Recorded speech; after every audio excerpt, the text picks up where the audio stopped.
I see a lot of people complain about working at Amazon, but wait until you try UPS, which I do not recommend. But, $21 an hour, 25 hours a week, as they say, it sounds good, right? Until you have to fucking load 3 trucks at a time. You have to lift up heavy ass shit, like 100 pounds, pretty much each box you gotta lift up. And then you gotta load that shit up fast because the conveyor is running fast as hell. So a lot of times shit get missing. Yeah, I just didn't want to deal with UPS. I last 3 days there. Fuck UPS. not fuck UPS. Listen, what he's saying is complete facts, and we got some videos that we're going to review of the actual UPS like factory and how people unload and load up trucks. It is literally hell, and let me tell you why. Because people say like, oh yeah, well yeah, you can get paid to work out technically. Listen, I work out. I've been working out for the past 9 years of my life. I can live with. I went from 110 pounds to 185 pounds ever since I've been lifting weights, right? I eat right. I eat clean. I go to the gym 5 days a week. UPS is hell, man. Like you picking up boxes that are maybe like 2 pounds all the way up to like 80. They're odd shaped. You got to pack. Look, every UPS truck has about at least 200 boxes in there. Now imagine you picking up a box, again, ranging from 1 pound to all the way up to 80 pounds. And you got to move 200 boxes, not knowing the weight, into that one truck. Now that might sound like a lot. You lifting up 200 boxes, right? When I was working at UPS, just like my man just explained right here, you're responsible for like 3 to 4 trucks. I was responsible for 3 to 4 trucks. Do the math. Minimum 200 boxes per truck times 4. That's 800 boxes. That's not a workout. That's slave work. If you've ever worked at UPS or know somebody who's worked at UPS, let me know their experience or your own experience in the comment section down below. A delivery man was fired after working through extreme heat and collapsing on the job. The incident happened in Phoenix, Arizona, where the temperature hit 110 degrees Fahrenheit. Security footage shows 29-year-old Ethan Cole struggling to finish his route before collapsing at a customer's doorstep. The homeowner rushed to help and later posted the video online, calling him a hero for his dedication. But within hours of the clip going viral, Ethan received a termination notice from his company. Executives claimed the video had damaged the company's image, saying a uniformed worker lying unconscious in the sun made the firm look negligent. They also alleged he violated heat safety policies, though co-workers said Ethan was simply trying to meet unrealistic delivery quotas.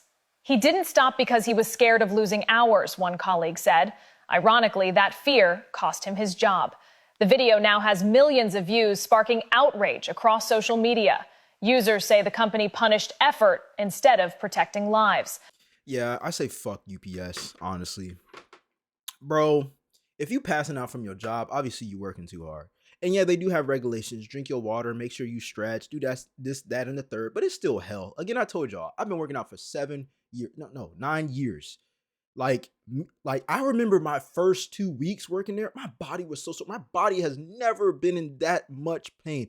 I'm 27 years old. I have never injured myself in the weight room. I don't injure myself playing sports because I didn't play sports. And I'm like, why is my back like this when I'm sitting in my car, man? I can't move my back. Bro, it hurts so much. And that was my body adjusting to the activity that I was doing. And I was still working out, y'all. You feel me? And the shifts are only like 4 to 5 hours long, but it's so much weight that you lift over time that it's wear and tear on your body. I don't care what nobody says. It's slave work. And honestly, a lot of people do it because the benefits. And I wouldn't even say the pay, the benefits. Because I was asking my coworkers when I worked there, I was like, why you work here? You know what I'm saying? I do it because of the benefits, the benefits, the benefits, the benefits, the benefits. Okay, cool. And I'm like, yo, we getting to know each other and everything. And they got families and kids and, a wife to take care of and everything. I get it. There's responsibilities. Drop the ego and do the work. Do what you got to do in order to take care of your own. But I had to make my own decision when I was working at UPS. I ain't got no kids. I'm not married. The only thing I'm responsible for is myself and helping out my girlfriend when we living together. So 1 to 2 months is the longest that I worked. I'm good. That type of work, trash. It was just straight hell. And I'm not exaggerating, man. I'm being very generous because I don't want to talk y'all head off about it. Let's go to the next video. Subscribe if you like the content. Y'all just quit my motherfucking UPS job. Let me tell you why. So I started back in October. And, when I first came in, it's weekly checks for weekly pay. You know, it's part-time and it's overnight. Okay, cool. I got in before seasonal, so I am a permanent worker. So I live in Wisconsin, and you know, obviously during the winter time it gets cold. And in the orientation they say, like, you know, bundle up. Okay, cool. Layer up, you know, gloves, proper gear. So let me tell y'all some motherfucking red flags off the top. So when it gets cold, they don't provide no type of like coat, you know, no type of like, no garments for us to actually prepare ourselves for the weather. Especially with the packages that we get, we should be having some sort of like some proper gear. So it was I think we had our first snow. But prior to, like, the shit that they would give us is literally hand warmers, okay? Hand warmers. So we had our first storm, and I was unloading like a long truck, and I was getting hella packages that day. Mind you, it's snowing. So the snow on the side of the trucks is kind of getting in our area, so it's just cold as fuck. And on the side that we work on, like that whole side, that whole wall, there's no fucking heat. So there's no heat. It's cold as fuck. Literally feels like we're outside. Like the weather that we feel on the outside is literally inside. Y'all, this day I literally doubled up everything. I doubled up my socks, my motherfucking pants. I just doubled up, making sure I'm layered up, and I'm still fucking cold. Motherfuckers complaining, and you know, people getting attitudes. I caught a whole fucking attitude because I'm like, bro, y'all want us to actually perform, but y'all not giving us proper shit for us to perform our job. Mind you, it's hella packages, so it's like peak season. This nigga tells me, you know, I'm telling my manager, and he's like, yeah, it's this trick. You can put your hands on the water pole, you know, to keep yourself warm. I tried this. I did this hack when I was, you know, a little trick. Nigga, fuck that trick. It's cold as fuck. What the fuck is wrong with y'all? Why the fuck is there no AC? Why the fuck we don't have fucking gear? And what the fuck going on with the heat? So I'm irritated, and long story short, I was so irritated, so he let me go. Fast forward to today. I did the same shit. I layered up. I layered up my gloves, my pants, like everything. I literally had 3 layers. I come in, he's like, have you ever like loaded a truck? So I'm like, no. Okay, so he take me in this deep fucking freezer. Damn near a deep freezer. It's 15 degrees outside, and it's literally 15 degrees in the truck. I got 3 trucks, literally layered up, 2 gloves, my motherfucking feet numb, hands numb, face cold as fuck. So I'm just cold, literally from head to toe. And literally the area that I'm at, that wall is cold. There's no motherfucking heat at all. So I'm like trying to like get adjusted, and this shit just not, I'm not working. Hell no, I'm not going for that shit. So I asked one of the leads who working with me, like, is there any heat? They basically was like, no. They didn't say that, but basically it's no heat. And I asked my other coworker, like, what the fuck, you usually be back here because it's cold as fuck. So I go talk to my manager, like my main lead, and I'm like, hey, like, can I work somewhere else? I'm still trying to work, but I cannot work in this area. It's too cold. Like, it's absolutely unbearable.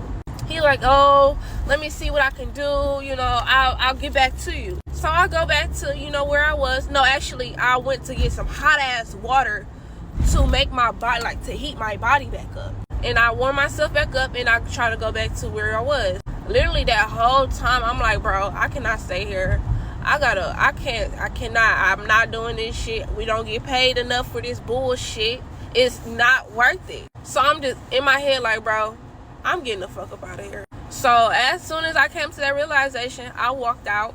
And as soon as I walked out, I meet, like, my other lead meet with me. She was like, hey, you know, I'm switching you out for grounds. Grounds is basically you build on the wall, and then hella fucking packages coming down there. And I don't fuck with that shit, because that was what they had me on the first time I was working it. And that shit was terrible. Like, it's too many packages. Y'all talk about build this shit from the bottom up. That shit is dangerous as fuck. I'm not doing that shit. So I left. She on the walkie-talkie talk about some Madison's leaving this and that. Yes, I am. Fuck y'all. And I got the fuck up out of there, and I came home because it's literally too cold. It's unbearable. I'm not. Yeah, it's hard labor work. You know, she was complaining a lot about the weather, and you know, you can't really control. They can't control that. They're not gonna make you warm. Like, they're gonna work in the conditions that the building is built for, and they don't really care about you being warm. They care about you performing. My biggest thing is the workload. I really don't understand. Again, coming from someone who's been working out for the past 9 years of his life, all right. I'm more consistent than most people. I'm in shape more than most 27-year-olds. I can lift. I don't overdo it in the gym, but you can obviously tell by my physique that I work out and I've been doing it consistently and I eat right.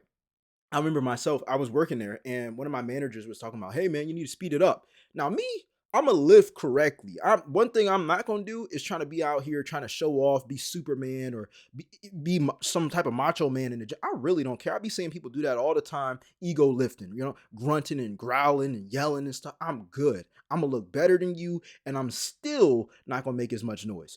But my manager at the time was explaining how, oh, I had a woman work in your position before you got in that position, and she was doing way better. She was doing it way faster. Okay, so where's she at though? You feel me? Like I'm not the type of person to get manipulated or even sold into the ideology of following somebody else's path just because they say somebody did better. You know what I'm saying? I got my own strengths and I do have weaknesses, but at the same time, that type of work will destroy your body. It will. And I'm not about to get injured. I don't give a fuck about no union backup or yeah, they give you certain benefits. They make sure I'm good. I'm coming out here with an uninjured body, healthy. I don't want no type of problems, man. You know what I'm saying? When you're working that type of job, you working in hell. Warehouse jobs are they're not good, especially if you don't want to have a lot of wear and tear on your body. Especially if you don't want to have a lot of wear and tear on your body. What are your thoughts on this in the comment section down below? And subscribe if you like the content. So yeah, this is what the trucks look like when you filling them up on a converter belt, by the way. And you don't know these boxes literally be, again, from 2 pounds all the way up to 80. And their converter belt isn't even moving. It's not even moving, y'all. So usually it's moving at probably like a 3 mile per hour rate. I want to pause it real quick to show you what the inside of the truck looks like. Okay. Oh dang, I missed it. Anyways, yeah, y'all can see barely enough space to walk. You probably gonna trip over them boxes. This isn't even rush time. This isn't even like, when it's rush time, it looks way worse, right? Look at that. By the way, their system, and I'm not shaming the company. I'm just telling you what it like. A lot of y'all might think, oh, you just put boxes on the shelf. It works like the Dewey Decimal System, like in the library. You can't just put a box on the shelf and just throw it up there and be like, all right, it's in the truck, right? They tell you that when you get the box, you want to make sure the sticker is facing your face, because when the driver delivers, they need to deliver at a quick speed. So they need to know what box is going to which address when they're in that area. Not only that, but it works like a Dewey Decimal System. So they got numbers on those stickers and they tell you which shelf to put it on in what order. So it might have one box is like 50 pounds and it might be 1,000. And then another box comes in and it's like 1,002. Well, obviously you need to line them up in a numerical order in order for you to have it correctly organized for the driver. Otherwise, they're going to find out after your shift that the driver had a longer, frustrating time of delivering the packages because you didn't put them in order. Not only that, but those boxes, you get like a black crayon and then you draw the numbers like 1,000 and then 1,002 in order so the driver can see the big print when he delivers. And so, once your truck gets full of boxes, you see the big numbers so you don't have to look at the tiny numbers. So like when I was working there, bro, like it's not just like you throw boxes in a truck and you like, okay, cool. Like, no, it don't work like that. There's boxes that are always coming. There's like at least 200 boxes in each truck. This isn't even rush time. Each box is between 2 pounds and 2 pounds and like 80 pounds. Awkward shapes, awkward weights. It's a lot. And you covering like 4 trucks. It's hell. That's why I only stay there for a month, bro. I'm good, bro. It's not for me. It's only meant for certain people. I ain't one of them. Are you?